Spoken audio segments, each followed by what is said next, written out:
Bonjour, chers Daïens des années 50 de ma génération.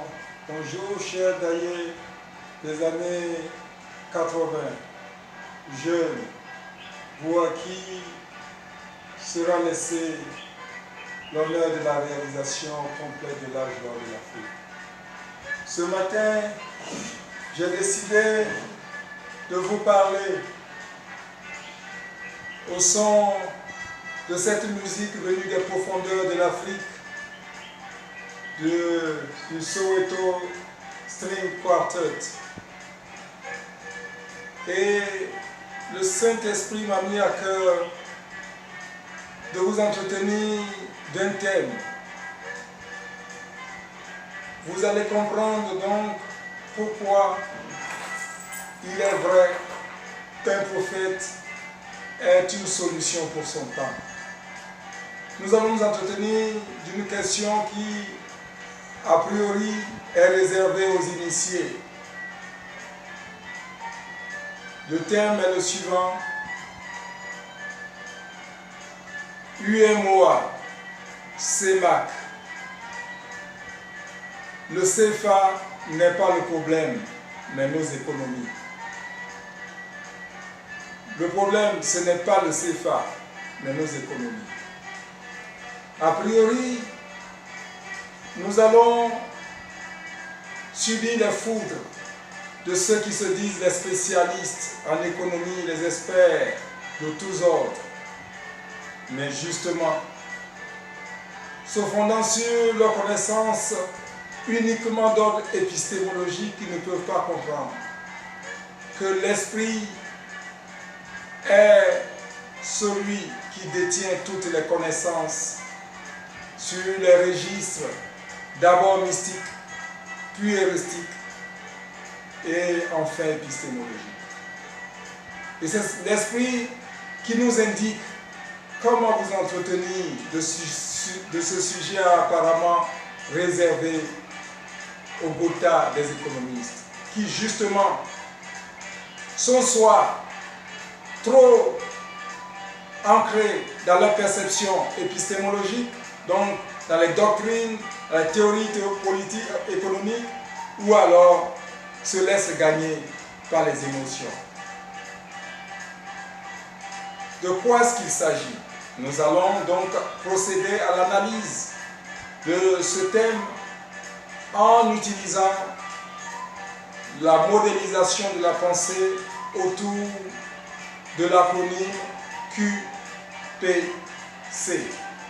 De quoi est-ce qu'il s'agit? Nous allons proposer deux ordres d'intervention. Un ordre d'intervention que le citoyen lambda peut comprendre, et c'est en cela que la connaissance heuristique est en avance sur la connaissance épistémologique.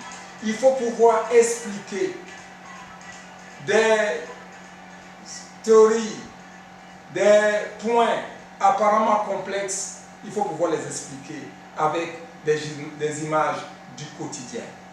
C'est en cela que le Christ nous démontre qu'il est le maître.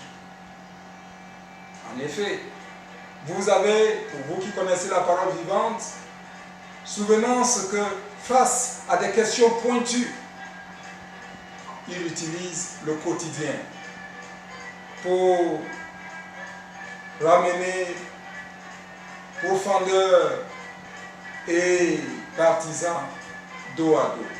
Par exemple, dans le cadre économique, le Saint-Esprit me demande de vous donner cet exemple. Des personnes viennent à Jésus en lui disant: doit-on payer le tribut à l'empereur ou non? Voulant le piéger des deux côtés. Qu'ils disent non, alors on dira que c'est un nationaliste, c'est un pourvoyeur de révolte et on aura de quoi le condamner. Qu'ils disent oui, alors on dira simplement qu'il prétend venir libérer le peuple d'Israël et pourtant il plie les chines devant l'envahisseur romain. Qu'est-ce que Jésus a fait?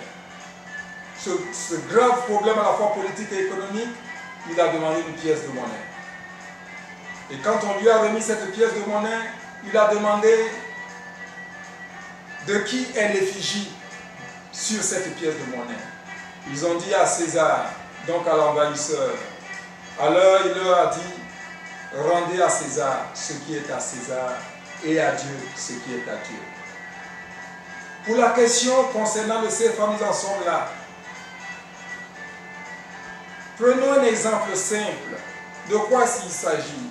Il s'agit d'une famille. Le père gère tous les revenus, il a commencé à gérer les allocations familiales pendant que les enfants étaient mineurs.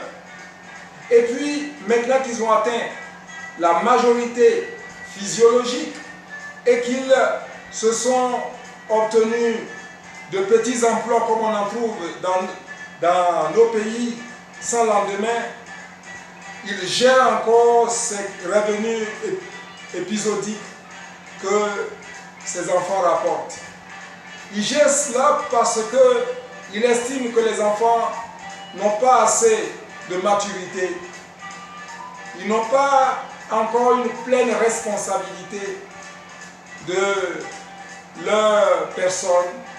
Et donc c'est lui qui se charge de la nourriture puisqu'ils habitent avec le père. C'est lui qui se charge de payer le logement, de pourvoir aux charges courantes, l'eau, l'électricité. Et ces enfants-là, à un moment donné, décident de prendre leur indépendance. Certains sont pour qu'on prenne l'indépendance avec le père parce qu'ils estiment être assez nantis avec ces emplois épisodiques, ces traitements à l'emporte-pièce qu'on leur propose, et d'autres par contre disent non, nous ne sommes pas prêts. Voici où nous en sommes au niveau du CFA.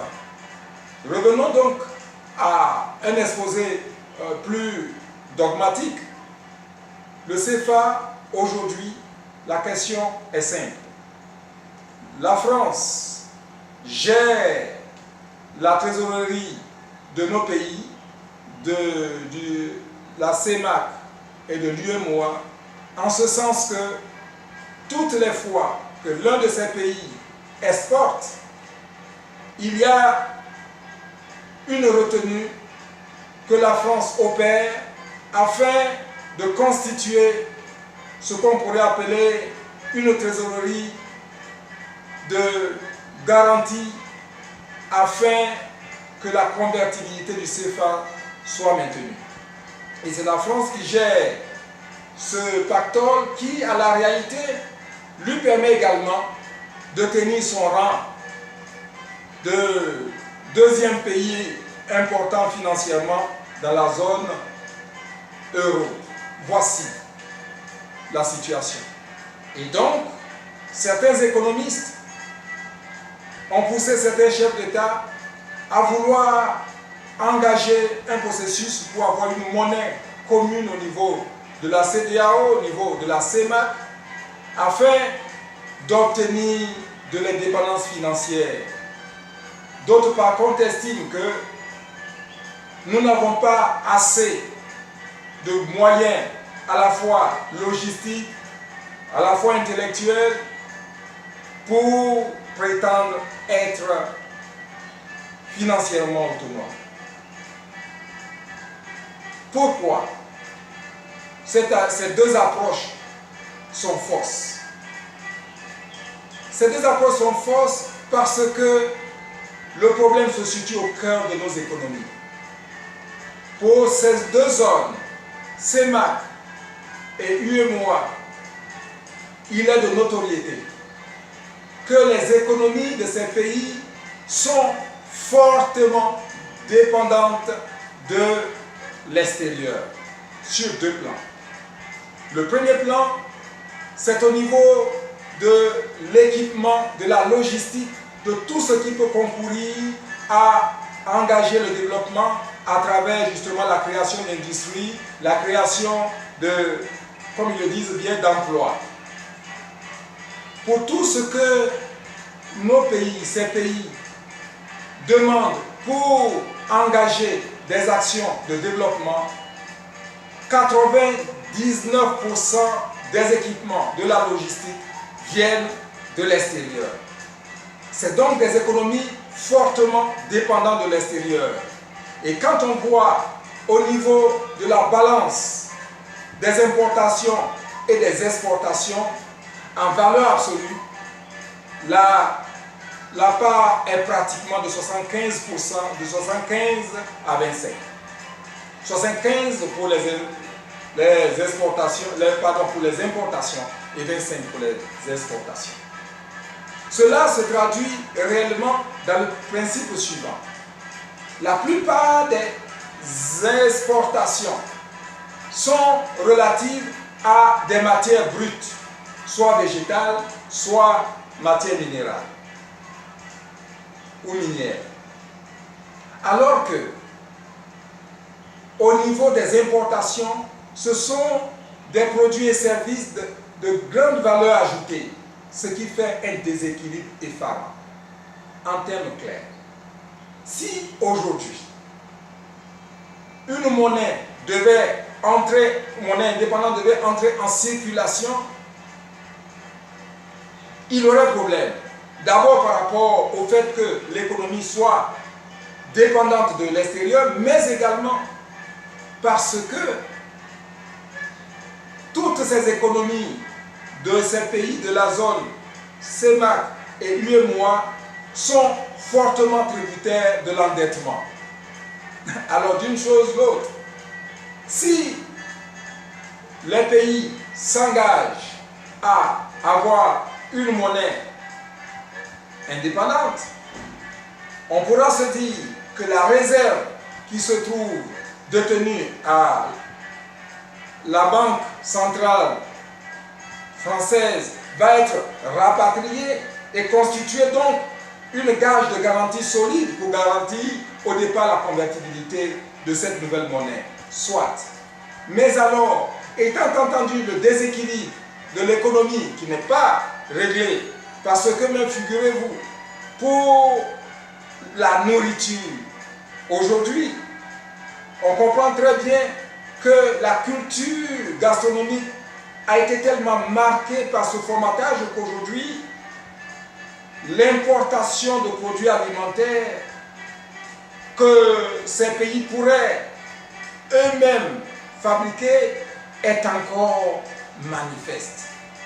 Alors, étant entendu ce déséquilibre et vu qu'il y a une forte dépendance au niveau de l'endettement, cette nouvelle monnaie ne va pas pouvoir faire en sorte que cette réserve soit approvisionnée, mais bien au contraire, le commerce extérieur, pour avoir l'équipement, pour avoir la logistique et pour avoir ces produits extérieurs, va vider cette réserve au point où à un moment donné, cette monnaie nationale, cette monnaie indépendante va se retrouver dans le même scénario que les monnaies de certains pays d'Afrique qui se sont dégagés, soi-disant, du diktat de la colonisation. Alors, comment faire pour que nous puissions réaliser véritablement cette indépendance financière? Ce n'est pas le CFA qui est le problème. C'est d'abord l'orientation de nos économies qui doit être pensée. Et en méditant, le Seigneur m'a dit de revenir à ce passage d'Isaïe 19 pour dire, chapitre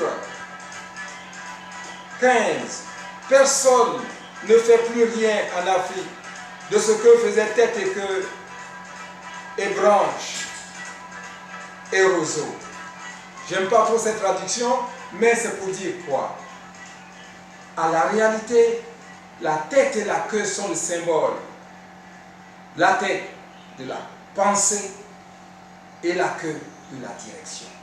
Le problème de la malédiction que vit l'Afrique aujourd'hui, c'est que la tête, c'est-à-dire ceux qui sont dépositaires du savoir, pensent par rapport à un formatage, par rapport à une forme de décalage vis-à-vis des réalités.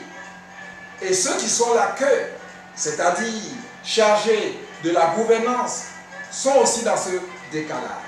Il y a problème. Et la parole dit que l'Afrique est comme un ivrogne qui se roule dans ses vomissures. C'est très puissant, mais c'est cela. L'Afrique en est à ce niveau. Parce que, figurez-vous, aujourd'hui, prenons le département simple de l'agriculture. Vous voyez de grands intellectuels qui sont à la direction de ces départements dits de l'agriculture dans nos pays et qui continuent de dire allègrement qu'il y a deux formes d'agriculture dans nos pays. L'agriculture de rente et l'agriculture vivrière.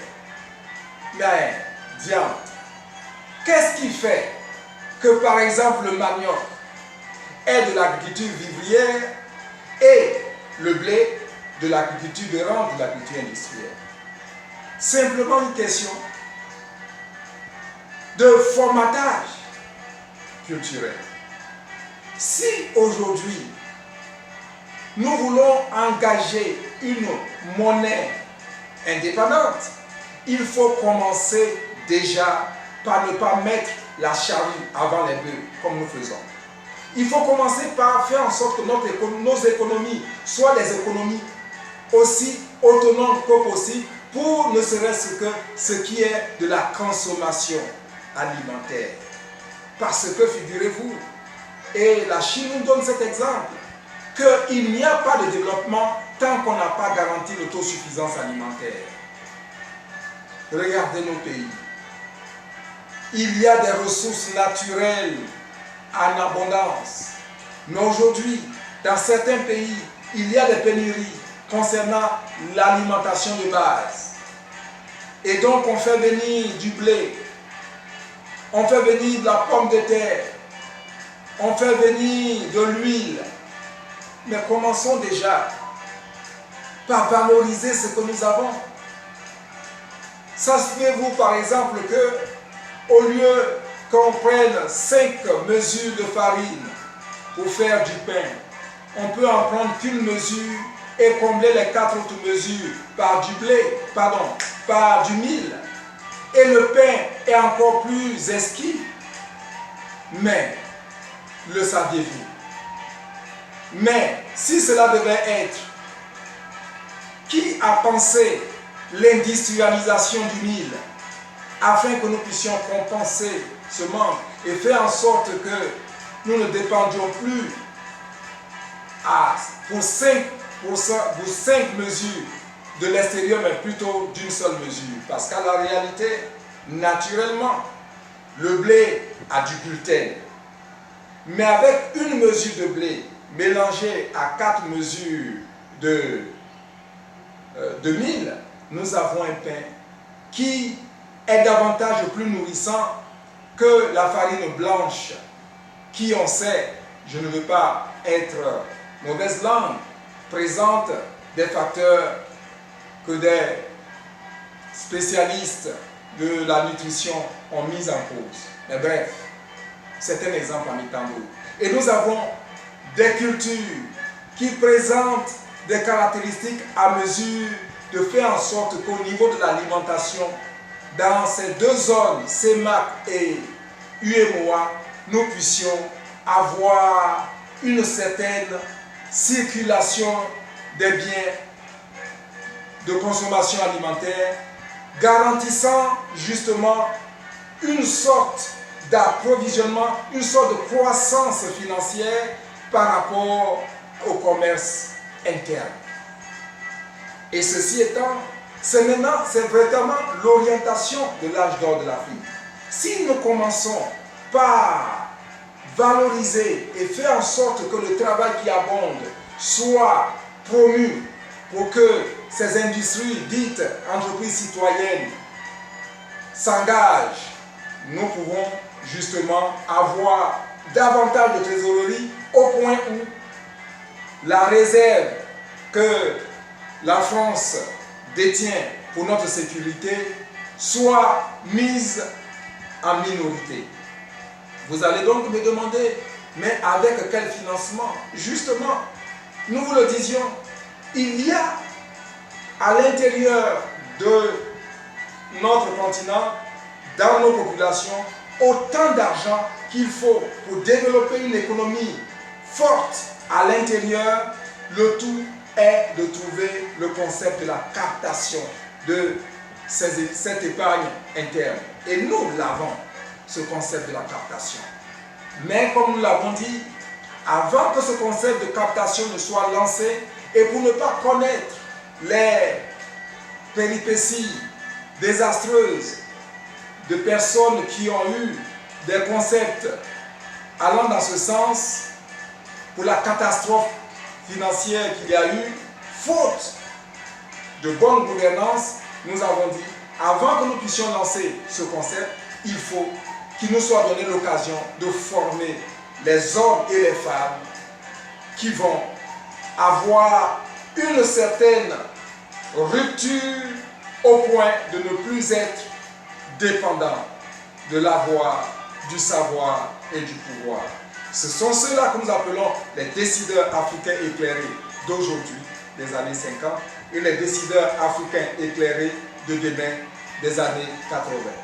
C'est seulement après avoir formé ces hommes qui ont fait, ces hommes et ces femmes qui ont fait la rupture épistémologique pour être non plus des loups pour les autres, mais des dieux pour les autres, à partir de la théorie Homo omni Deus et non plus Homo omni lupus du prince Machiavel. C'est à partir de cette rupture épistémologique qu'ayant les hommes, nous allons pouvoir engager une économie financièrement autonome, parce qu'il y a autant d'argent, il y a autant de potentialités matérielles à l'intérieur de nos pays, pourvu simplement que l'homme soit la dimension du défi de l'âge d'or de l'Afrique. C'est maintenant. Que Dieu vous bénisse. Que Dieu vous bénisse.